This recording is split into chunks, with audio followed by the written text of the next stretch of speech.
Hey everybody, Riot Mort back with a patch rundown, patch 14.15, and that means it is time for a new set of TFT, our 12th set, Magic and Mayhem. Pretty exciting. We promised a new set every 4 months. It's been 4 months. Here we go. It's time for another new set. Now, normally I would have had a PBE rundown up by now that would have been a little more detailed, and this time we'd kind of brush through it. Since I don't have that this time, this is going to be the full deal. We're going to go through everything in the set. Some of you may already know some of this, some of you may not. This is going to be a pretty detailed video, but for those of you that are excited for a new set to come to live, it happens on Wednesday. It's going to be very excited. So a lot of new content to jump into, as with every set. So let's jump right in and start talking about it. First up is champions in the one cost bucket. We've got a lot of champions to talk about, but first thing to note here is every other set up until now has had 13 one costs. There are 14 this time. This is an increase. This is going to mean hitting pairs, hitting your 2 stars and 3 stars is going to be a little more challenging in the one cost space because there are more to draw from. But this should also open up some more options in the early game as well. So something to think about when you're thinking about your comp is that there are 14 of these now instead of 13. Now, looking at what we have here, Namzi is back, this time as a Dragon Hunter. Backline AD carry, loves things like Infinity Edge, Last Whisper. Zoe is back as a backline mage, really good blue buff user. So blue buff, death cap, good items there. Soraka is a backline caster, really good with Shojin. Going to be doing that AP damage, Shojin, Jeweled Gauntlet, stuff like that. Also heals allies a bit, so death cap, pretty good. Elise is going to be a frontline shapeshifter, and we'll talk about what all these traits do, but Elise is a really good early frontliner, so something to consider there. Pair her with another shapeshifter like Jace. Lilia, Fairy Bastion, going to be a tank this time, so definitely want to put tank items on that Lilia. Jax is an interesting champion. He is a tank, but there's been some pretty good success with building him with some AP items, building him with like an Ionic Spark. His scaling can get pretty nutty. So there are some good Jax rerolls that do really well paired with something like Ashe. Poppy, another tank. So you can see a lot of tanks in the one cost space. Poppy going to be another tank here. Blitzcrank. Blitzcrank, probably the strongest tank. Has no damage output. The spell is tank. So Blitzcrank is going to be very tanky. Warwick, not a tank. Warwick is an auto attacker. So you'll want to put interesting items on him. Very good with Corrupted Vamp Scepter. So think about that with Warwick. But Warwick is not a tank, which is a little weird because, Frost, you look at Warwick and Twitch. And in fact, he's a Vanguard. But do note, Warwick is not a tank. Jace. Jace is pretty cool. One cost AD champion. So going to want stuff like IE. But the way he works is he starts out ranged. And then when he casts, transforms, dives in, does that shapeshifter thing. And then from there is kind of a melee AD bruiser. So pretty cool. Ziggs, backline AP champion.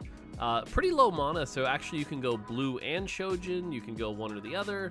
But throws out that spell a lot and scales with Incanter, which we'll talk about.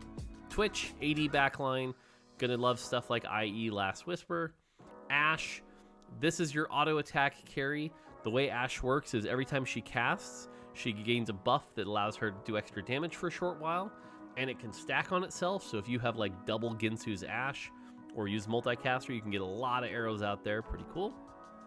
And finally, Seraphine, backline AP mage. So another Shojin user. Can hit backlines pretty hard if you get her to 3-star. So there you go. In the 2-cost space, Syndra. Syndra has been very powerful on PBE, but a pretty cool champion here. If you get a Syndra early and have like a Shojin or an Adaptive Helm, consider playing Syndra because the way she works is every time she casts her spell, she gains a stack. And the more stacks she has, the more powerful her spell becomes. At 15's cast, it becomes an AoE. And then every 30 casts after, she'll start casting a little bit more often. So it's pretty cool if you can get that stacked up. I've seen people hit like 100 stacks. So Syndra's one of those fun stacking fantasy champions. Neela is going to be an AD melee champion. Going to love things like Bloodthirster, Titan's Resolve. Really good reroll with Akali. There's a Neela Akali comp that works out really well. Speaking of Akali, pretty similar, except Akali's going to be one of those champions that jumps to the backline sometimes. Her spell causes her to move to the furthest champion within 3 hexes, so she won't end up on the back line right away, but she definitely can. And when she does, whew, she can blow them up pretty quick. Kog'Maw, another AD caster, gonna love stuff like IE, Last Whisper. Rumble is a frontline tank, has really good traits, so expect a lot of people to be buying those Rumbles for Sugarcraft, for Blaster, stuff like that. Ascendant is a auto attacker. Pretty interesting. He's a damage carry. Loves stuff like Quicksilver, Bloodthirster.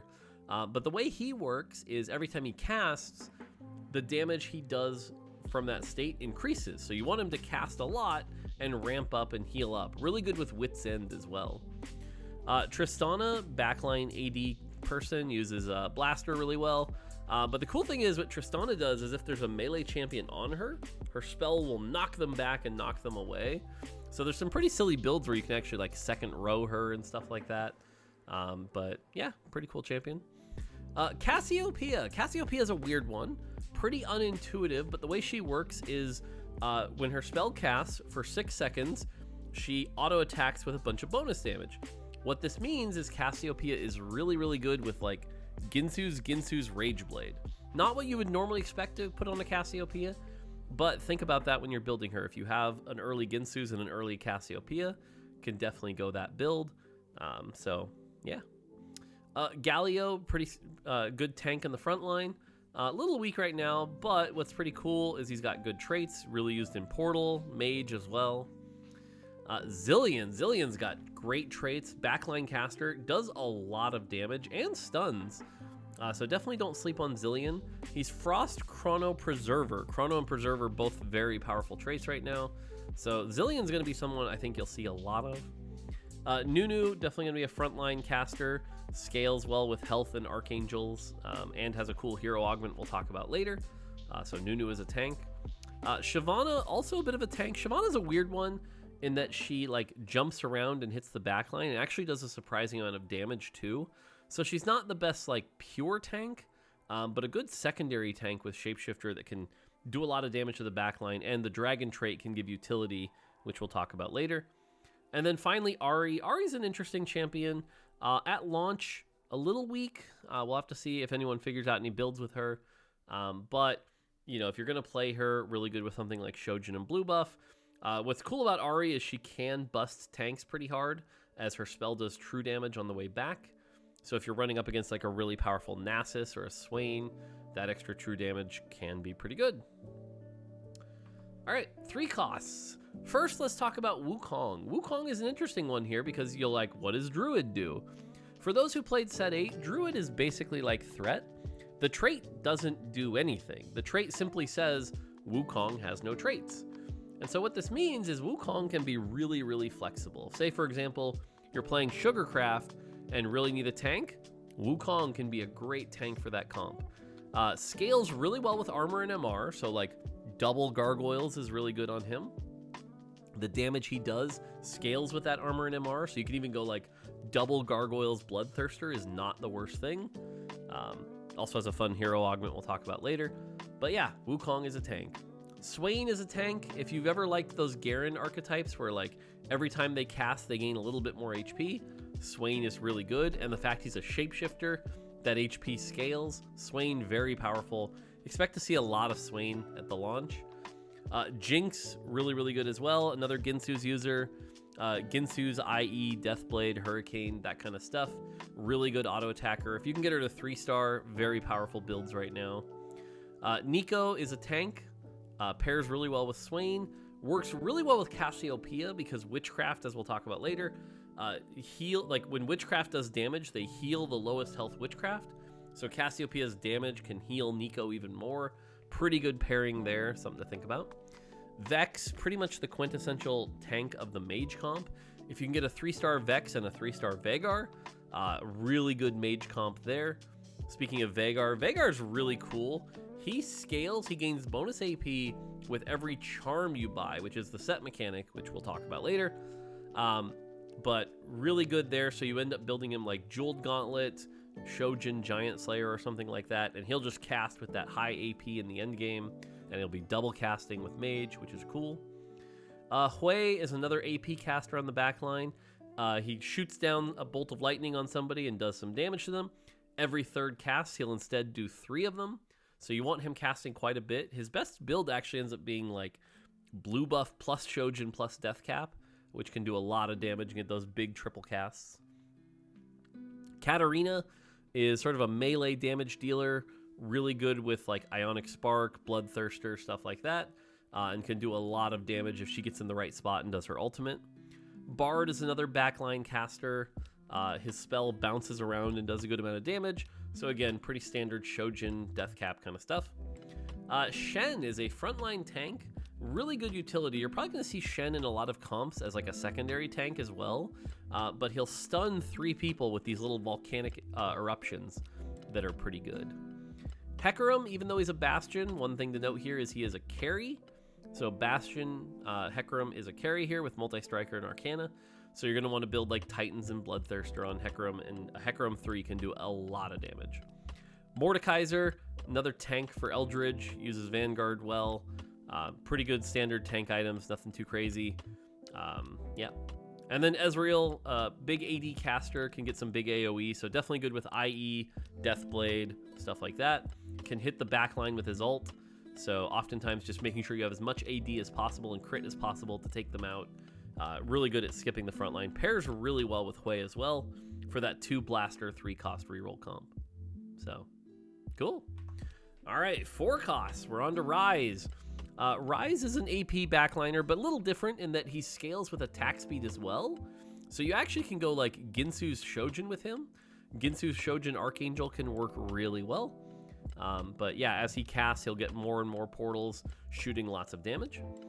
Tom Kench is your 4-cost CC tank champion. Give him a Protector's Vow, get him to cast once. He'll shoot his ult towards the line, stun people, pretty good. Callista, very powerful. This is your Ginsu's 4-cost. Does a lot of damage with that spell. He'll throw out that spears like crazy. It's not the same Callista you've seen before. It'll actually spread the spears to other people. So it works pretty well with things like Red Buff, Last Whisper. We've seen common builds be, you know, you go Ginsu's Last Whisper plus the fairy item. So Callista, pretty powerful. Fiora, melee champion with a really powerful ult here. Titans, BT, stuff like that. Works really well with Fiora. Varus, big AP caster. This is somebody you want that spell to hit as hard as possible. So something like Deathblade, IE, Last Whisper. You can get some really big ults, and those ults will hit and they'll bounce to a lot of people. The cast animation is so cool. He jumps up in the air, pulls it back. Now that cast does take a while, but if it goes off, boom, hits an AoE. Powerful stuff. Taric, really good endgame tank, probably one of the better ones of Bastion. Absorbs projectiles, so he can tank a lot. Really good investment on your tank items there on Taric. Nami, pretty standard Shojin user.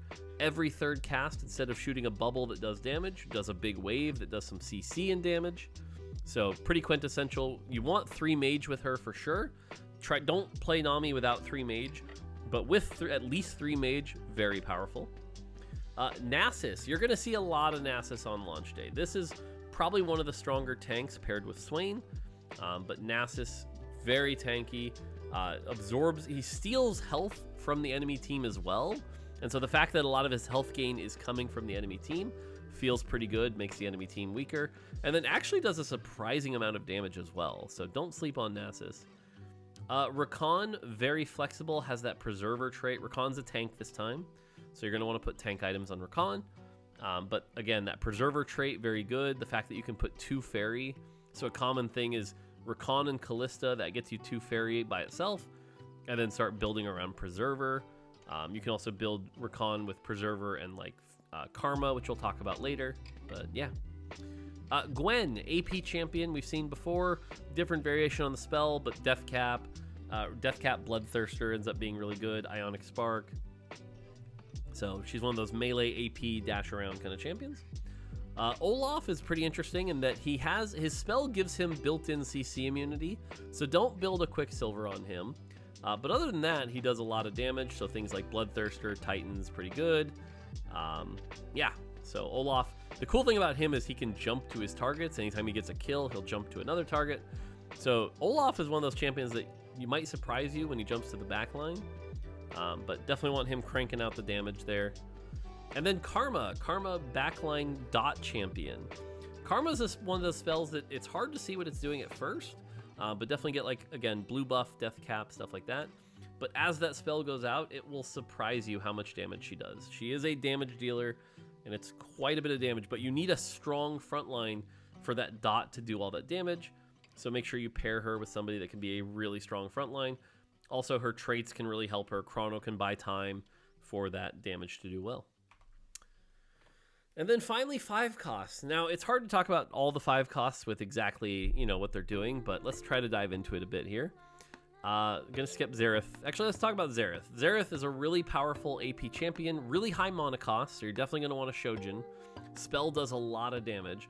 But the big thing about Xerath is his Ascendant trait. And Ascendant is going to allow you, we're going to talk about charms later, but Ascendant lets you get powerful Xerath only charms, and they're really cool charms.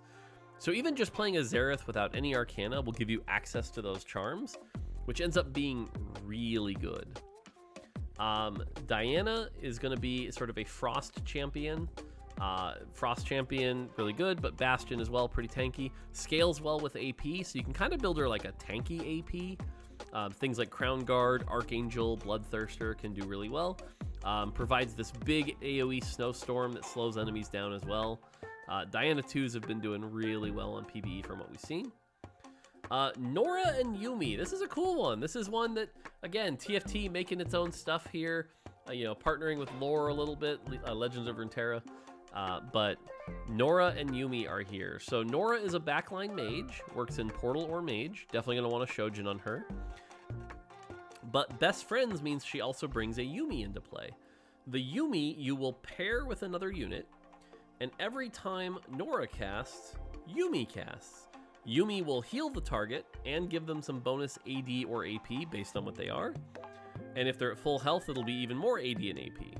So you can use it on a backliner to make them stronger, or a frontliner to heal them. So like Nora Vex can be good with Yuumi paired on the Vex. Can be good. Or you could go like Nora plus Rise and put Yuumi on the Rise and give the Rise a bunch of extra AP while the attack speed's scaling. So some pretty cool ways you can play that. I've seen Nora 2s be quite good, so we'll see. Milio. Milio is interesting in that the spell is actually kind of a reprint of Noxus Rise, where when Milio casts, he throws out some bonus items. Those bonus items land on people, and now they have items for the rest of combat. Pretty cool. The difference, though, is that Rise was 4 untailored items. Milio is 2 tailored items. So instead of ending up with, like, a Deathblade Karma, you're probably going to end up with, like, a Jeweled Gauntlet Karma. And it turns out 2 tailored items is very good. So Milio right now, very powerful. If you can just get like a Shojin on him, throw him in any team, will make them a lot more powerful. And if they already have 3 items, if there's nowhere for those items to go, he gives them bonus damage amp. So very powerful. Don't sleep on Milio. Morgana, frontline champion, Witchcraft and Preserver. Again, Preserver, very powerful trait. But the cool thing about Morgana, again, she's meant to be frontline, so things like Crown Guard, Bloodthirster, Archangels, all pretty good. But when she casts her spell, a bunch of bats come in. And those bats are going to do damage. And if they kill anything, they'll pick them up and bring them to your bench, and you can get a copy. So Morgana can farm you some good gold if you can get her early, get some kills, get copies of champions, which is kind of cool. Briar. Briar is an Eldritch Shapeshifter. She's a melee damage dealer, so things like Bloodthirster, Titans are going to be pretty good. But what's interesting about Briar, actually, so this is where it gets interesting. Briar only casts her spell once, and once she casts, she's just enraging. She's auto-attacking like crazy, building up attack speed. Now, what's really interesting about Briar is the Ravenous trait. The way Ravenous works is the lower your player health, the more damage Briar does, up to 60% more damage. So if you're at 100 health, she's doing her base damage. If you're at 10 health, she's doing like 53% more damage, 54% more damage. So she's really scary when you're low. In addition, every turn you can feed her. If you feed her, you lose 3 player health, but she gains 150 base health. Now that scales with Shapeshifter. So for example, imagine you get a Briar when you're at like 95 health on 3-5. 10 turns later you feed her, you have a Briar that has 1,500 extra health, which is pretty insane to think about. You know, there are augments that are like plus 300 health, and that's a lot. 1,500 bonus health on a champion can be pretty wild. So Briar has one of the highest caps in the game if you can get her early and get her fed. So definitely something to consider. Smolder, 5 cost, his first appearance in TFT. He flies around the map randomly and shoots like an airplane. Really good with Ginsu's, rains that down. You often want a healing item on him, so I've been finding like Ginsu's Deathblade Gunblade to be pretty good, specifically because sometimes he kind of flies into danger a little bit, and he might take some splash damage, so having a way to kind of keep him alive is usually pretty good. But yeah, Smolder's kind of cool. He flies around. And then we have Camille, the Chrono multi-striker. Again, another melee champion, stuff like Bloodthirster. But what's cool about her is anytime she gets a kill, she'll do like her grapple off the map and then switch targets. So she's pretty cool 5 cost carry. If you can get her 2-star 3 itemize, she can crank it out. So, and there you go. There's our champions. Still a lot more to go into, but hopefully you guys enjoy all of those champions. Let's talk about traits. First off, we have the origins. Chrono, pretty cool. There are 5 champions here. It's a 2-4-6. Everyone gains ability power. And then there is a 16-second countdown. So you need fights to go long. After that 16 seconds, your whole team restores 20% health and the Chronos gain 20 more AP. Not bad. Not bad for a 2-piece. Really good, though. You'll be surprised. Like, oh, just bonus heal for my main tank. Pretty good. The 4-piece is where it gets crazy, though. The 4-piece is, it freezes time for 2.5 seconds. So a big 2.5 second stun. The Chronos get to keep fighting and gain more AP. So that's what I was talking about with like Karma the Dot champion. Having a free 2.5 second stun is pretty big. And then if you can get the 6-piece, big jump for 1 emblem here. Want to be clear.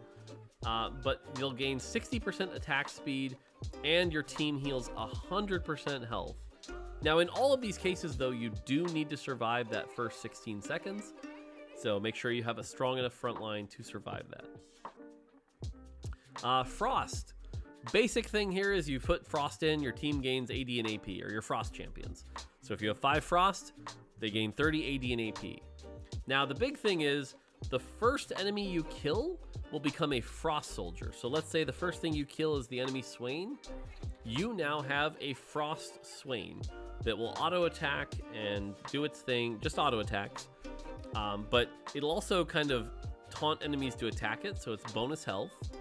And they have 200 health per stage. So like, let's say you're on stage 4, that's going to be a 600 health Swain. So that's pretty neat.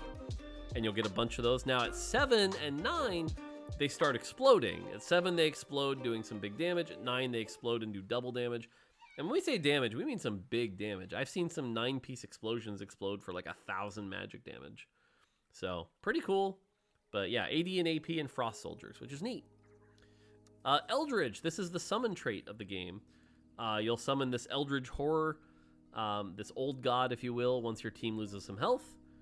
And then it scales based off the star level of your team. So if you have a 3-star Ashe, 3-star Elise, 3-star Neela, etc., it'll be pretty big. And it scales up. So 3, 5, and 7. What I'll tell you is 7 seems very, very strong. And then 10 is probably the biggest chase trait we have right now. If you can get 3 Eldridge emblems and reach level 10, or use like a wandering trainer, you will get 10 Stormbringer, and it's 10 Eldridge, and it's pretty crazy. Definitely one of the coolest things the team has created. That big Volibear just throwing everything down. Pretty cool. All right, Dragon. Dragon is a nice 2-piece splash. If you're missing anti-heal, throw in 2-piece Dragon, right? Shyvana plus Smolder. Great, now everyone's burning and wounding, so you've got free burn and wound, which is cool to not have to worry about building a Sunfire. At 3-piece, everyone upgrades. Now, these upgrades right now, little weak, but just so you're aware, Smolder will heal 20 damage per auto, so we talked about how Smolder needed healing. This is one way to get it. Shyvana will also heal 1% of her health as she damages enemies, so like 3-star Shyvana with 3 Dragon can heal quite a bit. And then Namzi will get bonus damage on his spell, so that spell will hit even harder. So if you want to play like reroll Namzi, throw in a Smolder, pretty cool. Now, one thing to note is Dragon does not have an emblem, so if you're going to play this, you got to play it with these 3 champions.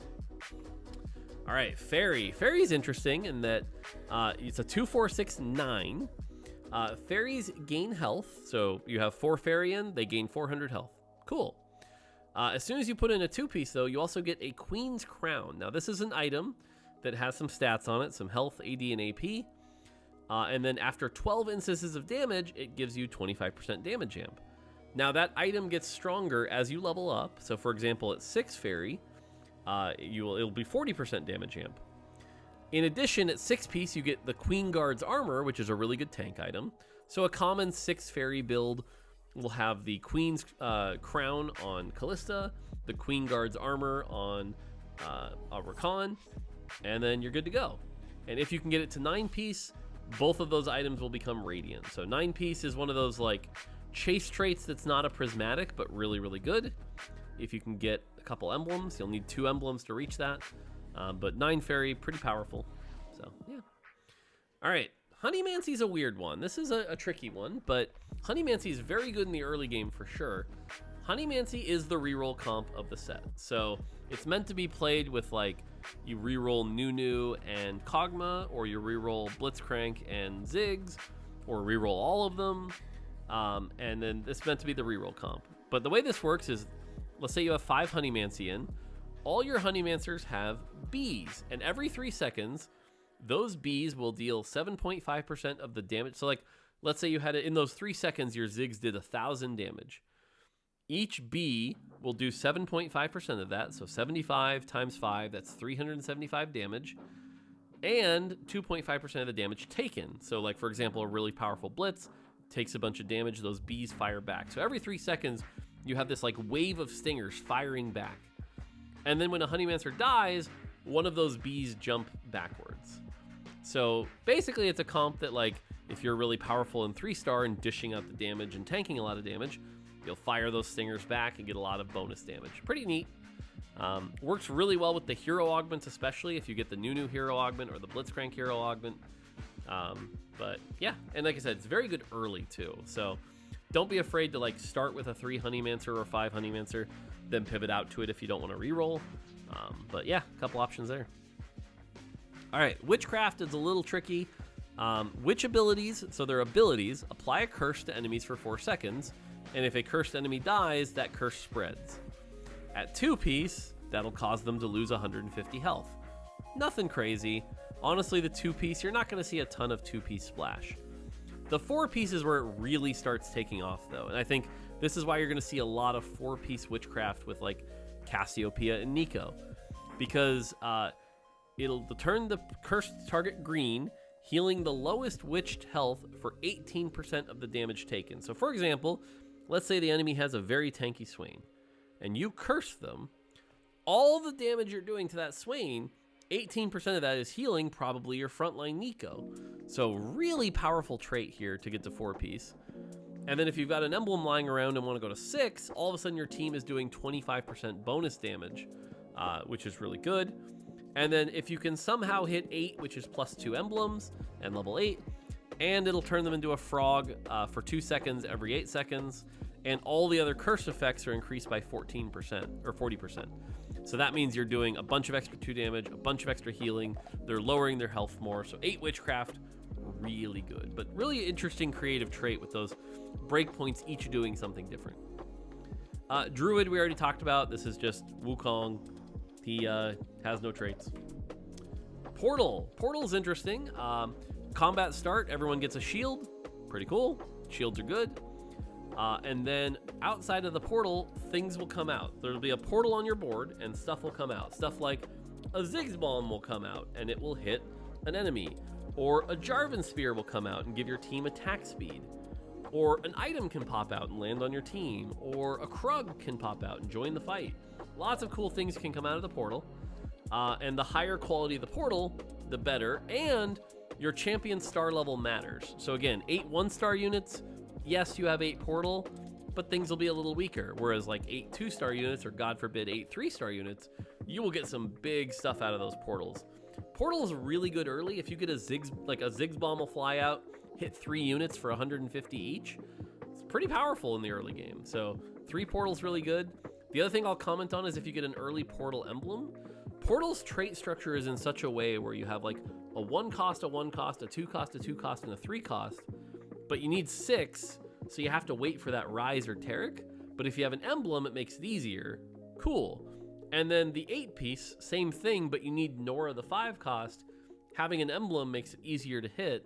So definitely consider portal if you have an extra emblem. Makes it a lot easier to play. Pyro is interesting. Your team gains 3% attack speed. Pyro champions gain more, and they execute enemies under 12% health. So let's say you're playing 3 Pyro. Your 3 Pyro units, Akali, Shen, and Varus, will have 25% extra attack speed, and then your whole team gets 3% more. Now, every time a Pyro champion kills somebody, an Infernal Cinder will appear, and don't worry about picking them up if you don't want. They'll auto pick up for you. But for every 4 cinders you collect, your team gains 1% more attack speed. So for example, if you have 80 cinders, your team has 20% attack speed. And that includes the Pyro champions. So your team might have 20%, and at 3, your Pyro is at 45. 45 attack speed for a 3-piece is very powerful. So if you can get a Pyro champion in early, like Akali, get a bunch of kills, get a bunch of cinders, then swap over to Varus, can be good. The other thing I'll comment on is 5 Pyro is a big jump. You go from 45 to 70, and the execute goes up to 18%. The Pyro emblem is really good on a lot of people. You can go Pyro Callista, you can go Pyro Smolder. So a lot of cool options there. Pyro emblem, definitely something to consider. All right, Sugarcraft. Now, we don't have a traditional like Fortune, Piltover, Heartsteel kind of trait here, but Sugarcraft is an interesting take on it that's a little different. And the way it works is Sugarcraft is going to give your team AD and AP, and that goes up as you build a cake. And every round, the cake will get sugar based on how many items you've placed. So if you have a lot of items, like let's say you have a 5-item start and get something with extra items in the early game from an augment, it's a really good time to play Sugarcraft. Because the items will make the cake bigger. As the cake grows, your team gets bigger. Now, after 7 layers, instead of getting more stats, you're going to start getting treats. So for example, I believe the 8th layer is like 10 gold and an item component. And that keeps going all the way up until you get this grand cake, which does something I won't spoil for you. But building the cake is fun. And so that's where you can get some of these big payouts. But yeah, build up the cake. So some people have compared it to like 8-bit plus Lagoon, where like it starts as 8-bit and becomes Lagoon, which is an okay way to think about it. But yeah, if you're looking for like that big YouTuber game, try to build your biggest cake possible and reach the max cake payout. So, and then we have Arcana. Arcana is probably our most like hardcore trait we've done in a while. Arcana is a trait. It has 4 champions. Elise is not actually one of the champions here. I just needed that for the splash here. So it's Ahri, Hecarim, Tahm Kench, Xerath, and the emblem. What you do is you pick one of them to be the high Arcana, and whichever one you pick changes what the trait does completely, okay? So for example, if you choose Ahri, your team will gain AP plus more for each 3-star champion. So Ahri's Arcana is meant to be played if you have like 4 or 5 3-star champions. It's a really good reroll comp, because all of a sudden you've got, let's say you've got 5 3-stars and you're running the 4-piece, you're gonna have 80 AP for a 4-piece trait, which is really good. A 4-piece trait giving 80 AP for your entire team, that's a lot.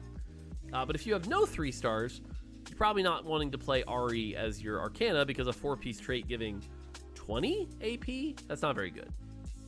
Hecarim is if you're playing some AD stuff. What it can do is champions holding an item gain 8% durability, which is damage reduction, and some AD. So really good if you want to play like multi-strikers with an Arcana splash. That can be good. Tom Kench is sort of the like generic one that's usually good here. Your team gains bonus health for each active trait. So if you're playing something like Stand United and you want to splash in some Arcana to get some extra health, pretty good here. Xerath is another pretty good splash one, where your abilities do bonus true damage for every 3 charms you've purchased this game. So for example, if you've purchased 15 charms and you have the 5-piece in, you're going to do 50% bonus true damage on your abilities, which is pretty good. So Xerath can be quite good. And then finally we have the emblem one. And this is where your team gains damage amp for each emblem equipped on your units. So for example, if you only have the emblem Arcana, a 5-piece bonus giving 25% bonus damage, not that great. But let's say you're playing the Augment Flexible and you have 4 extra emblems, all of a sudden you're doing 55% bonus damage amp, which is really good for a 5-piece trait. And there have been some pretty wild screenshots. I've seen people get this number up to like 95% if you have a lot of emblems. So yeah, pretty good. Now, one thing to note though is it does not count things on golems. So if you have, for example, a Wandering Trainer or a Wandering Sentinel, doesn't count. It has to be on champions. So just one thing to note there before you get too excited. All right, then we go to the classes. Now, again, classes are usually a little more predictable, a little more standard stuff here. Bastion is your team gains 10 armor and MR. Bastions gain even more, and the value doubles. So, for example, if you're running 6 Bastion, your team gains 10 armor and MR. For the first 10 seconds of combat, those Bastions have 130 armor and MR. That drops to 65 after the first 10 seconds. Now, the 8-piece is pretty interesting here in that 2 champions starting in combat in the back 2 rows are invulnerable until 4 Bastions die. So let's say, for example, you're running 8 Bastion plus Smolder, and you put Smolder in the back line. Smolder can't die until 4 of the Bastions die, or Smolder can't take damage. So it's kind of a neat chase trade if you want to try to play that. Blaster is going to be damage amp, 8% damage amp for 2-piece, which increases for 3 seconds after casting their ability. Now, one thing to note here is this does include the ability, right? So like, let's say Ezreal's getting ready to start his ult. That ult will have the 25% damage amp. So it makes their abilities better and their next few autos better for 3 seconds. Pretty standard. Hunters gain AD, so these are all AD champions. If they get a takedown, once they get their first takedown, now again, takedown is defined as you at least did a little damage to something that died. So for example, let's say Olaf is over here, he's killing something, but the thing over here dies, doesn't count. Olaf had to at least do some damage to it. But once he does, that jumps up, and all of a sudden it's very high value, right? A 2-piece giving you 30 AD, really good, but you got to get that first takedown. Incanter, this is an interesting one. Really good to splash in because your team gains 10 AP. But then when Incanters attack or cast, they gain a stack up to 40 stacks, and that will give them even more AP. So a fully stacked Incanter at 2-piece is going to give you 40 AP, and at 4-piece is going to give you 80 AP. So a 4-piece giving you 80 AP is really good. You just have to stack it up. And so this is where like the Ginsu's Cassiopeia can stack it quick, or like the Shojin Blue Buff Ziggs can stack that pretty quick as well. But pretty good amount of AP. Karma's really good with this as well. You're going to see a lot of 2 Incanter, I think. And if you get the emblem, all of a sudden you don't have to run Ziggs. So I think you'll see a lot of 4 Incanter Karmas as well with the emblem. So yeah. Mages back. Mages cast their abilities twice and have modified total AP. So basically you're going to see a lot of double casts, and yes, there is a mage emblem. So see who all you can make double cast.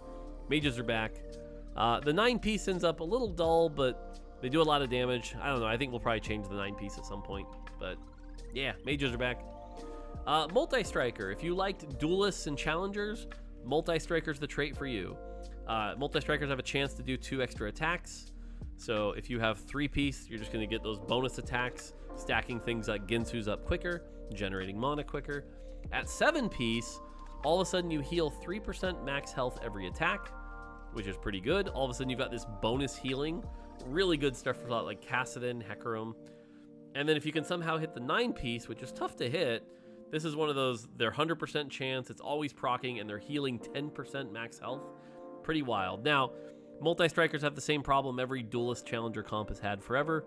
Their front line's pretty not great. If you can't get through, you know, their front line, if you get stuck on like a Nasus and a Swain, they're going to fall off. But early game especially, very good. And if you can get to that 7-piece especially. So highly recommend if you can get the emblem to consider playing it, because it makes it so you don't have to rely on the Camille, but the 7-piece has been quite good. All right, Preserver, the secret class. This thing has been very powerful all PvE. Your whole team, yes, your whole team heals for 1% of their max health every 3 seconds. So 3 Preserver, your whole team heals for 4.5% of their max health. If they're at full health, instead restore mana. So people on the back line would instead get 5% of their mana, and Preservers gain double this. So Preservers will get 10% of their mana, or 9% of their health. Just a surprising amount of health if you have something strong going on. And again, it's your whole team. So you can run like 4 Preserver and then a 3-star Swain or something if you want, and have that, percent healing him for a lot. All right, Scholars. Scholars gain bonus mana on auto attack. This is going to be a lot of extra mana, and this is always good, even all the way up to 6 Scholar. We'll talk about why a little later with the mana change, but basically, if you want your characters to cast faster, get some Scholar in. A 6 Scholar Milio build with him pumping out items should be pretty good.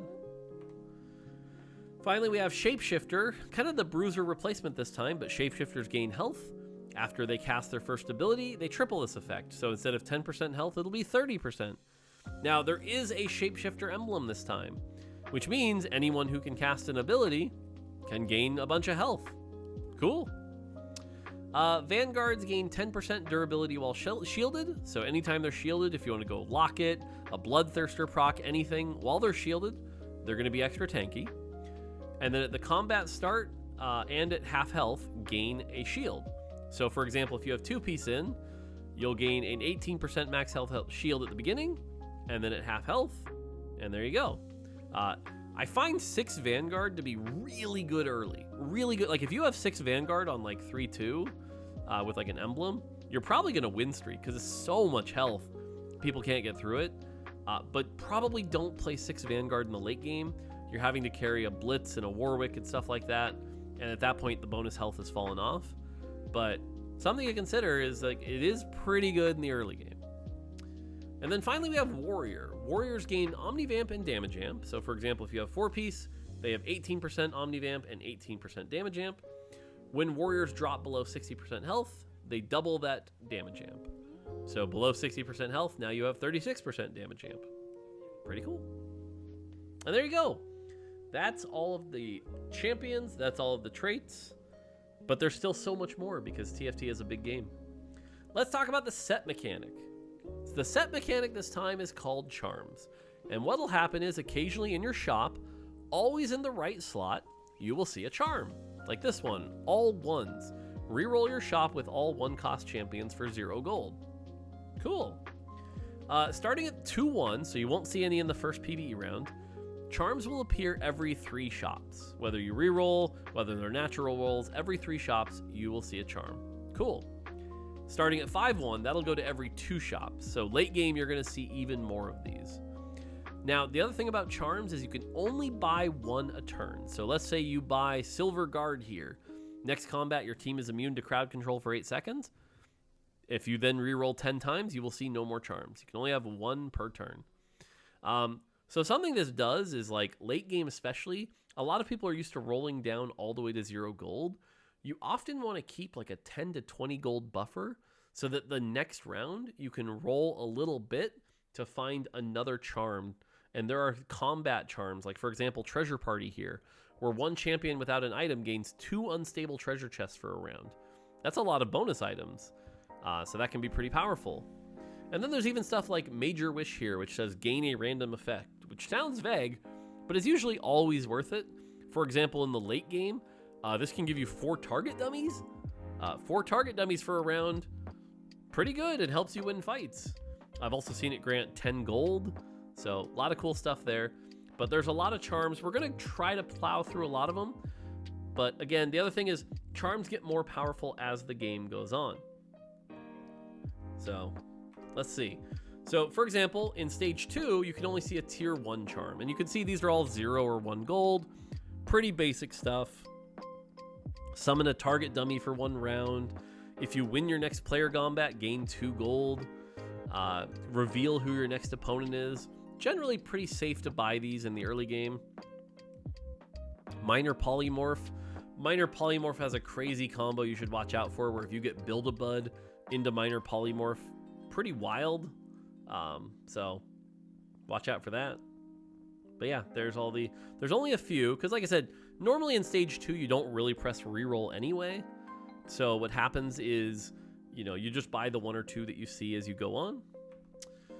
Once you hit stage 3 though, you start seeing tier 2s, and there starts to be a bigger variety here.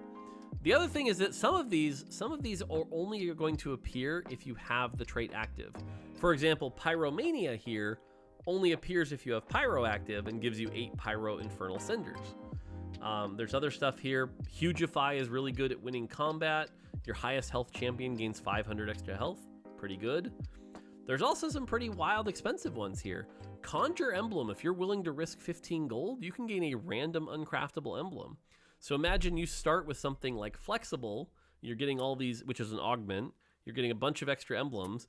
You get Conjure Emblem. That's another emblem. And then you play that emblem Arcana we talked about earlier. You can get some cool stuff going on here. Now, some of these aren't very good. I'll call it out. All your items transform into Static Shiv for 1 round. That one's generally not great. I haven't seen Ultra Ascension be good. At 25 seconds, your team gains 300% damage amp. But others I feel like are always worth taking. Free Roller, just gain 2 shop rerolls is always good. So, yeah. A couple charms there. As you hit stage 3, you can also start to see some of the tier 2.5s. So these are ones that will show up throughout the rest of the game as well. Some of these are really good. I like Assembly, gain a copy of each 1-cost champion. Conjure Anvil, gain a component anvil. Assassin is really crazy, where your highest AD champion jumps to the enemy backline. That one can be a real pain in the butt if you want to cause somebody some damage. So yeah, bunch of cool ones here. Again, I'm not going to go over all of them. Just calling out some of my favorites. Minor Mimicry is always good. Gain a lesser champion duplicator. I feel like that one's always really good to buy, just because it saves you the extra rerolls if you're looking for something in particular. Starting at stage 4, you start to see the tier 3s. These has to be some combat ones. Things like Major Gambit, where you can win 10 gold if you win a round. Phantom Claw, gain a Dragon's Claw for a round.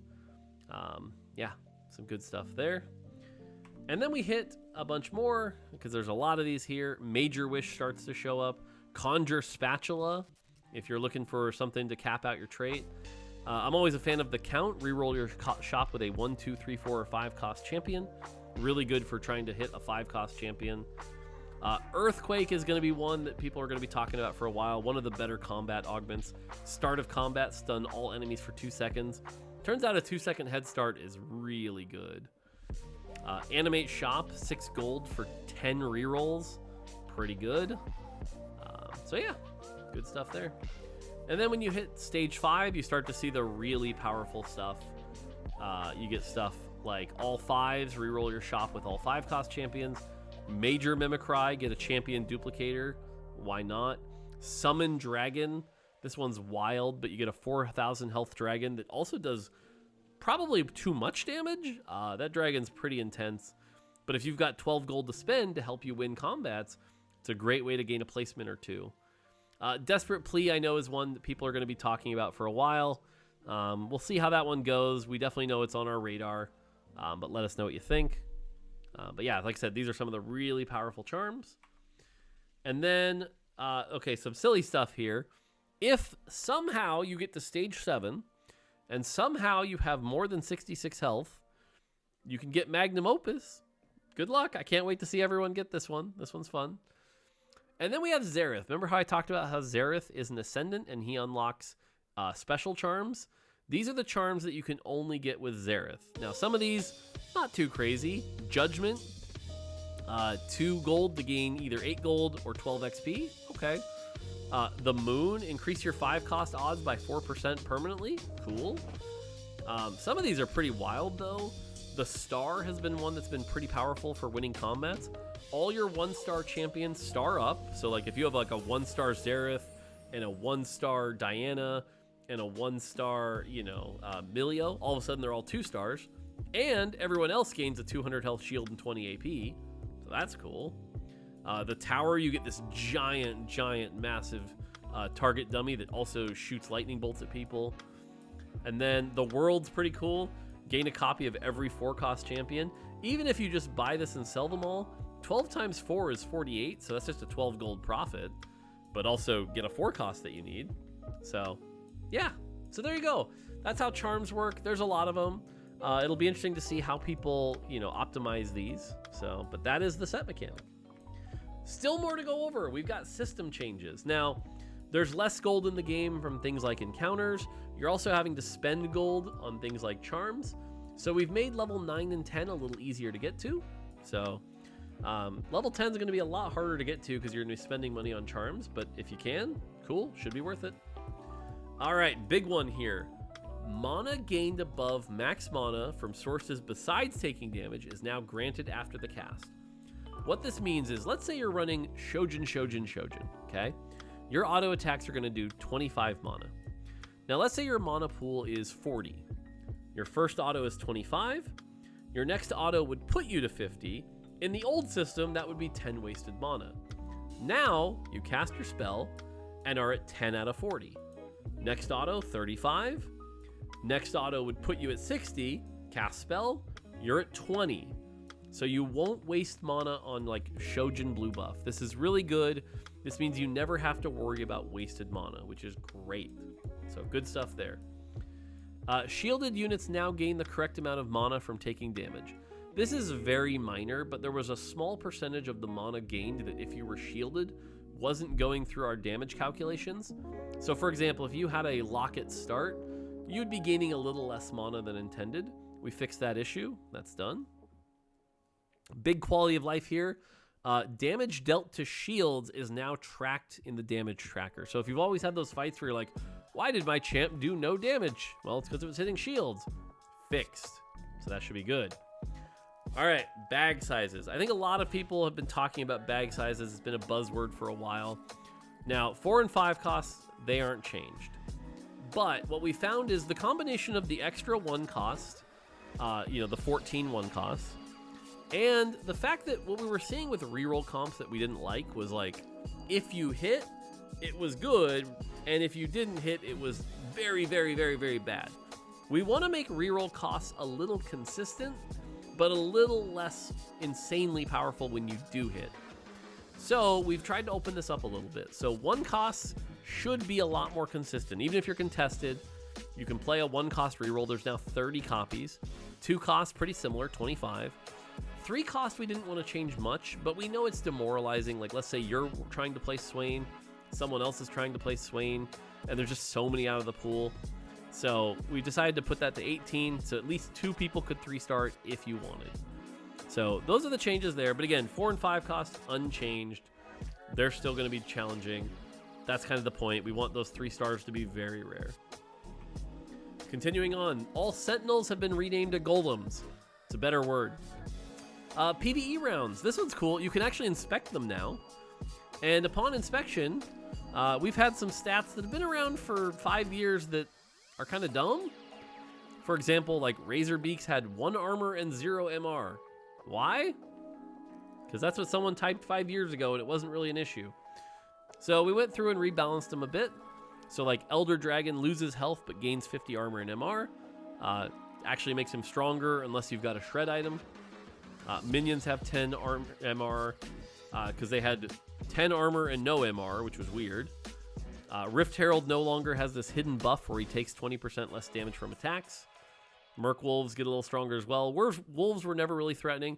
And yes, the rumors are true. I did lose to Wolves on day 1 of PvE because they were even stronger than this and I had a really weak board and Vex does no damage. My bad. So, yeah. All right, and then my last 2 changes for systems. These are my 2 favorite ones. First off, The Inspect panel now has 3 new stats that you can see. Omnivamp, Damage Amp, and Durability, which was previously called Damage Reduction. So now we have 3 more stats that can show up on the stats panel. That's pretty cool.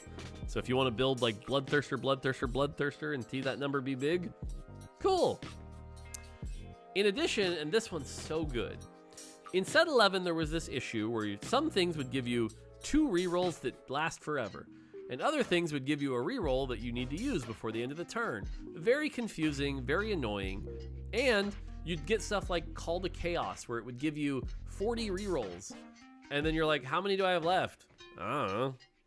We've simplified the system. The system is now just rerolls are a consumable that you can save up. So for example, Trade Sector, which used to give you a reroll that would expire each turn, now Trade Sector just gives you a reroll each turn. You don't have to use it, you can save it, which is cool. You can see here, I took Rolling for Days, I have 9 rerolls, and I can save them forever. Pretty cool UI change, pretty cool system simplification, really happy with this. So yeah, rerolls, good stuff. Makes Golden Ticket pretty good too. All right, portals. Trainer Sentinels has been renamed to Trainer Golems. Yep. The following portals have been removed. Vendor Sentinels. Sorry, just wasn't that fun. Lethal Legends and Larger Legends. Same thing. No one was really enjoying these. But we do have 5 new portals. Treasure Armory is back on stage 4-7. Basically, if you remember Treasure Dragon, you get a Treasure Dragon. And yes, it can be the Radiant and Shadow Dragon as well. So powerful loot comes around. Treasure Golems. This is a cool one where you start with a golem that permanently has an unstable treasure chest. At 3-5, it gets a second one. So pretty silly. I think this will be a good one for casuals. I don't know that a lot of competitive players will like this one, but it's a neat one. Loaded Carousels is one of my favorites. Champions on the carousel hold 2 items. Really improves the odds that you'll get items you're looking for off the carousel, so I like that one. And then we have 2 charm-related portals. Cast Fest, where charms cost half, and Overachievers, where powerful charms may appear earlier in the game. And what that means is, you remember those tier lists I showed you, where like tier 4 couldn't show up till stage 5? They'll show up a stage earlier. So the tier 4s will show up on stage 4. That's what Overachievers means. That one can get some pretty wild stuff, because you can get stuff like the reroll your shop with all 5 costs pretty early. So pretty wild portal there. All right, augments. I'm not going to go over all the new augments, but we worked our butts off. The team did a great job. Shout out to people like Tim, who did a bunch of work here. There's a bunch of new augments. So here's all the silver augments. Pause the video if you want to read them all. Some interesting ones, some silly ones. There's one that gives your 3 extra augment rerolls for all the other augments. There's one that whenever you start up a unit, gain a gold. Placebo's pretty funny. Your team gains 1% attack speed, gain 8 gold. It's mostly a gold augment. The 1% attack speed is for fun, and that way you can say you won the fight and call it placebo difference. Good stuff. Yeah, so like I said, bunch of silvers, but where the real meat is here's 4 pages of golds. Lot of gold augments. We have stuff like category 5, which gives you a hurricane and makes hurricanes more powerful. We have stuff like Explosive Growth that gives you 8 XP for the next 4 rounds. We have stuff like Pilfer. I like Pilfer. Gain 5 gold. At the start of each round, gain a 1-star copy of the first unit you killed last round. So it can be like 3 gold a round, 4 gold a round later as you're killing those powerful champions. Worth the Wait, that basically gives you a guaranteed, 3-star 4 cost. So yeah, that one's cool. Continuing on, here's even more of them. Too Tanky is a new take on our Double Trouble, where it's more focused on the tank side of things. If you field 2 copies of a champion, they both gain 550 health, and then when one of them dies, the other gains a shield. So like the 2-star can die, giving you the 3-star shield, which is kind of neat. And just, running a Double Trouble comp where they all have 550 bonus health, pretty good. Vertically Inclined. Your team does 8% more damage, deal 16% more if you have less active traits than your enemy. So like if you're just playing 7 Frost, you'll probably proc it over someone playing. It's like the opposite of Stand United. which is kind of cool. Mentorship is interesting. If an ally starts combat next to a higher cost ally, they gain 18% attack speed and 220 health. So that's a lot of stats for a gold augment, but it requires you to position where like you have a 3 cost on the back line touching your 2/2 costs, giving the 2 cost the buff. So pretty good for a reroll comp. Now the other thing to talk about here is the bottom 3 augments. Like I said, we don't have a new fortune trait this time. Instead, what we have is a few high-risk augments. So for example, Fortune Favors the Bold is literally Fortune. You just have Fortune active. You take this on 2-1, you lost streak 10 times, then you win, you get a bunch of extra rewards. Pretty cool. We also have Trait Tracker. The first time you end player combat with 7 different traits, gain 5 random emblems. And then we have Golden Quest. Golden Quest right now, if you know how to play this augment, pretty freaking strong. But basically, it's only on 3/2. And then when you get it, you need to get 162 gold. Once you have 162 gold, you'll gain a 2-star 5 cost equipped with 3 items that are good for them. So for example, you might all of a sudden get a 2-star Milio with, Shojin AP items. So pretty cool. And then you still have the 162 gold to spend. So it's like, you kind of have to get up there, get your 5 cost, transition your board around it, and go from there. So pretty fun. Then we have our hero augments. So we've got a Rumble hero augment, a Nunu hero augment, Elise, Galio. I love the Galio one. It's called Deja Vu. It basically turns him into Deja from the Dragonland set. Blitzcrank, Poppy, Lilia. And then the really crazy one here is Wukong. Wukong has a hero augment. So... which turns him into like an AD champion that's really insane. I've seen some 3-star Wukongs with this, with like Titan's Death Dance, and it's just like, oh god, they're so hard to kill. But the hero augments definitely, if they end up a little strong on launch, we'll definitely tune them, but players really love these. They make for some cool fantasies. If you're looking to win on live, the Nunu one's been quite strong. The Blitzcrank one's been quite strong. Lilia one, not so much. Maybe stay away from that till it gets patched. But yeah, check those out. And then we have even more. These are the trait ones. Again, not going to go over all of them, but stuff like School Mascot, where your Eldridge gets some extra health, AP, and items. So it's pretty cool to see your 7 Eldridge also have a death cap and another item, which is cool. Shapeshifters gaining even more permanent health. So this is great. You start with like an Elise and a Jace and Shyvana. You get the Shyvana stacking health, and then your 3-star Shyvana has a bunch of extra health, which is pretty cool. Portal delivery service, by the way, is on here, but it shouldn't be. That augment actually got disabled, so just want to call that out. That one doesn't actually exist. Yeah, so there you go. There's all the gold augments. A lot of new gold augments. And then we have Prismatic here. A couple fun Prismatic ones here. Dual Purpose, I think, is really good. If you know how to play Dual Purpose, basically every turn you buy XP, and it gives you a free reroll and 2 gold. Dual Purpose, to me, watch out for that one. That one's really good. If you're actually newer to the game, stuff like Hard Commit can be good.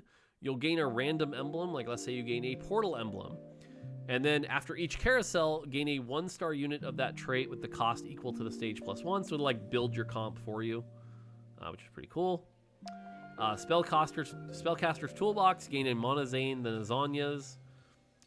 Subscription service is another weird one. If you've ever wanted to play 4 costs on 2-1, subscription service is pretty wild. Because it'll give it to you on 2-1, 3-1, etc. Worth the Wait 2 is a guaranteed 3-star 2 cost. So like you pick Worth the Wait, you get a Neela, and then by like, I think it's 3-3, you have a 3-star Neela. So pretty wild. And then an upgraded adventure is our high risk one here. You have to 3-star 4 units, but when you do, you get a magnificent reward, which is like a fortune cash out. That's definitely better than a prismatic augment. So that's an interesting one. And then a couple more here. Invested is a really fun one. If you can stay above 80 gold, you get 3 rerolls a turn. And then Blossoming Lotus is like a replacement for Jeweled Lotus and stuff like that. So there you go, a lot of augments. And then we also have the emblem augments. So, yeah. And by the way, all of this doesn't even include augments that have come back. For example, like one of my favorite augments to come back is AFK. so glad that Augment's back. There's a few others that'll surprise you. Check out the various websites out there for full Augment lists. But a lot of work done in the Augment space. Here are the things that have been removed, if you're curious. Some of these are removed because it's been around for a while. Some are because it's boring. Some are because they don't interact with other augments well. Some are just weren't very good. So, yeah. Buy augments for a while. I think Jeweled Lotus will be missed for a bit. But others like low interest rates, I don't think anyone's missing that one. You know how it is. So, yeah. All right, that's it for augments. Items. Not a ton of changes, but 3 items have been reworked. Mogul's Mail is back. 200 health, grants an armor, MR, and 7 health each time you take damage, stacking up to 35 times. Now, the way it worked before is if you reach the cash out, you would get 2 gold. Now, instead, you get 1 gold, and every 5 seconds you live is another 5 gold. Really good. I think it gets nerfed to 6 seconds on the A patch. But TLDR is this can actually farm you like 3 gold, 4 gold around. Very powerful. Definitely don't sleep on this one. I think this one's going to be very strong day 1 of the set. Needlessly Big Gem's another one that got very strong. The second you play it, you have 10% bonus damage for your team, which is great. Each second the holder is alive, your team gains an additional 1% up to 25%. So it's just scaling over time. Instead of having to wait for it to proc to get any, it's building up. So I think this is going to be a very good support item. And then Spite also got reworked. Now it's at combat start, the holder and all adjacent allies gain 15 AD and 20 AP. So you could group up in a full hex, give everyone that. When the holder dies, stun all enemies within 2 hexes for 2 seconds. So simpler to understand and should be powerful. And then other changes, Warmogs got buffed. Warmogs now gives bonus health, same with the Radiant. And then Diamond Hands has been removed. So we're pulling that one out for now. Maybe it'll come back, maybe not, but it was definitely pretty powerful and time to take a break from it. So, and there you go. There's the full patch rundown. A lot of champs, traits, charms, augments, you name it. Quality of life changes. Team worked really hard on this. Major shout out to Sam, the set lead, and the rest of his team for putting everything together. Art team's amazing. By the time you're watching this, the cinematic might be out too. So a lot of cool stuff to look forward to here. It's going to be a blast. Magic and Mayhem is going to be our set for the next 4 months. I hope you guys enjoy it. Should be a lot of fun. Going to be a lot of time. Got a lot of time with it. We've also got a bunch of cool competitions coming up. So it's going to be great. I don't know. I'm looking forward to it. And who knows? Maybe throughout the 4 months, we've got a few other surprises for you. So yeah, I know we've confirmed the 5.5 revival. That'll be back for a while. And then who knows what else we got. Should be fun. So there you go. There's the patch. Comes out Wednesday. Not to mention all the new cosmetics, the new, the Gwen, the Misfortune, the map, stuff like that. I don't know. There's a lot to talk about, but this video is already more than an hour long. So, and it's late. So yeah. All right, there you go. There's a patch rundown. I'm back. We'll keep doing these every patch. Love you guys. Thank you for 12 sets of TFT. It's going to be great. Awesome. All right. That's going to do it for me. Until next time, take it easy.